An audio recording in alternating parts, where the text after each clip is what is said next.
Miss হবে না আপনার পছন্দের টিভি শো। দেখুন জি5 অ্যাপে একদম ফ্রি। অনির্বাণদার মা যদি তোমাকে অপমানজনক কথাগুলো আবার বলেছে, তাহলে প্লিজ প্লিজ চুপ করে সবকিছু সহ্য করে নেবে না, মুখ ফুটে দুটো কথা বলবে। আর এবার যদি তুমি কিছু না বলো না মা, আমি বলবো। মা, জল দেবো না চা করবো? না না, আমার গলা দিয়ে আর কিছু নামবে না। আরে বাবা, তুই সার্থক, দুজনেই তো ডাক্তার। আমাকে একটা কথা বুঝি একটু বলবি রে মা? এই যে ডাক্তার যিনি এলেন, উনি যা যা কিছু বলে গেলেন, আমাকে এর মানেটা একটু বল না। কি বললেন রে উনি? ওরা কি বলবো মা, যা বলার তো আমরা বলেই দিয়েছি। উনিও তো নতুন করে আর কিছু বললেন না। দিদিভাইকে যিনি দেখছেন, ডক্টর সুভদ্রা ব্যানার্জি, তিনি যা বলেছেন তার থেকে তো আলাদা উনি কিছু বললেন না।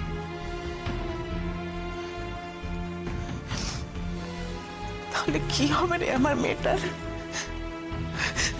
স্রোত, এই যে সবাই যে বাচ্চা হওয়া নিয়ে ভয় দেখাচ্ছে, রাই তো কারোর কথা শুনছে না। হ্যাঁ রে, এই যে ভয়ের ব্যাপারটা রাই কি ঠিক করে বুঝতে পারছে না?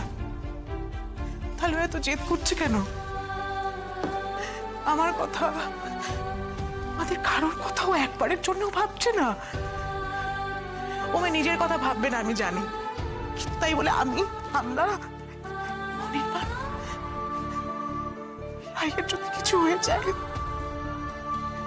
অনির্বাণ কিন্তু একদম আকুল পাথারে পড়ে যাবে। স্রোত, একদম আকুল পাথারে পড়ে যাবে। মা, আমার কথাটা শোনো। হ্যাঁ, ডেলিভারিতে রিস্ক আছে, এটা সত্যি। তবে সবটা দিদিভাইয়ের থেকে বেশি কেউ বুঝছে না, এটাও সত্যি। তাহলে ও জেদ করছে কেন? আমার সবটা গুলিয়ে যাচ্ছে স্রোত। আমি কোনোদিন ওকে বাধা দিইনি, আমি একবারের জন্যও বলিনি বাচ্চাটাকে তুই নষ্ট করে দে। আমি এই জন্য ওকে বাধা দিইনি, কারণ আমার মনে হচ্ছে যে আমি যদি ওর পাশে না দাঁড়াই তাহলে ওর অসহায় লাগবে।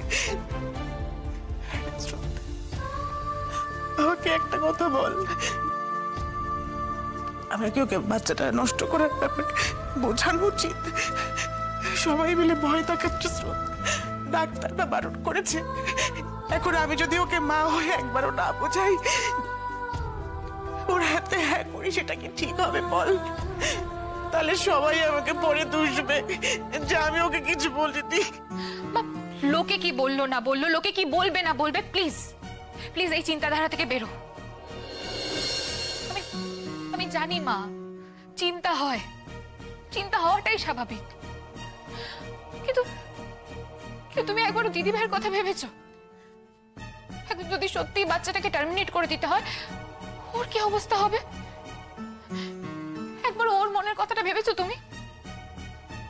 তাই প্লিজ মা, দোহাই তোমার, লোকে কি ভাববে না ভাববে এটাকে অজুহাত খাড়া করে দিদি ভাইয়ের সাথে কোনো কথা বলতে যেও না এই নিয়ে, প্লিজ। যাকে মা, এই নিয়ে কথা বাড়িয়ে লাভ নেই, চলো তুমি বাইরে চলো। আর হ্যাঁ মা, আরেকটা কথা, অনির্বাণদার মা যদি তোমাকে অপমানজনক কথাগুলো আবার বলেছে, তাহলে প্লিজ প্লিজ চুপ করে সবকিছু সহ্য করে নেবে না, মুখ ফুটে দুটো কথা বলবে। আর এবার যদি তুমি কিছু না বলো না মা, আমি বলবো। আর আমি এমন কথা বলবো উনি পালাবার পথ খুঁজে পাবেন না। তার স্রোত, আস্তে কথা বলো, আর আমি না করে দিচ্ছি, তুমি বলবে না। অনির্বাণদার মা তোমার দিদি ভাইয়ের শাশুড়ি, তোমার গুরুজন। তো গুরুজন তো কি মা? গুরুজন বলে কি আমার মাথা কিনে নিয়েছে নাকি? তুমি তো জানো কতবার দিদি ভাইকে অকারণ দোষী করেছেন। সবকিছুতে বাধা দেব না ওনার একটা স্বভাব হয়ে দাঁড়িয়েছে। এখন উনি যা বলবেন আমরা সহ্য করে নেব। ভুল কিছু বলছেন না স্রোত। হ্যাঁ, উনি যেভাবে বলছেন সেইটা হয়তো ভুল, কিন্তু উনি যেটা বলছেন সেটা কিন্তু ঠিক বলছে। তুই একবার ভেবে দেখ, উনি এই সময় ভয় পাচ্ছেন, উনি রাইয়ের শরীরের ব্যাপারেও ভাবছেন, উনি নিজের ছেলের ভবিষ্যতের কথাও ভাবছেন। এটা সেটা খুব স্বাভাবিক, খুব স্বাভাবিক। যাকে তুমি খুব ছোট, তুমি এসবের মধ্যে পড়তে চাও না। মা, তোমার যা ইচ্ছা তুমি তাই করো, তবে আমি একটা কথা বলে রাখছি, ওই মহিলা যদি দিদি ভাইয়ের পেছনে লাগে, আমি কিন্তু ওনাকে ছেড়ে দেব না। এই সময় দিদি ভাইয়ের উপর মেন্টাল প্রেসার ফেলা মানে কিন্তু দিদি ভাইয়ের ক্ষতি করা। আর উনি যদি এটা করেন, তার ফল কিন্তু ওনাকে ভুগতেই হবে। না না,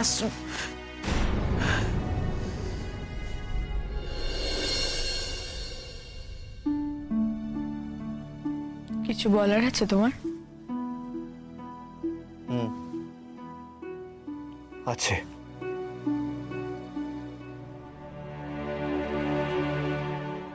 একবার ভাববে, আর একবার নিজের সিদ্ধান্তটা নিয়ে ভাবো। এই সব ডক্টর একই কথা বলছে, সেম কথা বলছে সবাই। আর একবার ভাবো না প্লিজ, রিকোয়েস্ট করছি। একটা সত্যি কথা বলবো, আমি তোমাকে খুব ভালোবাসি রাই, প্রচন্ড ভালোবাসি আমি তোমাকে। বলতে পারি না সব সময়, but I really love you. কতটা ভালোবাসি আমি নিজের কাছে ব্যাখ্যা করতে পারি না, তাই ভয় করছে, ভয় পাচ্ছি আমি তোমাকে হারিয়ে ফেলার। যদি তোমাকে হারিয়ে ফেলি আমি নিজেও বাঁচতে পারবো না রাই, আমি পারবো না বেঁচে থাকতে, আমিও যে তলিয়ে যাব।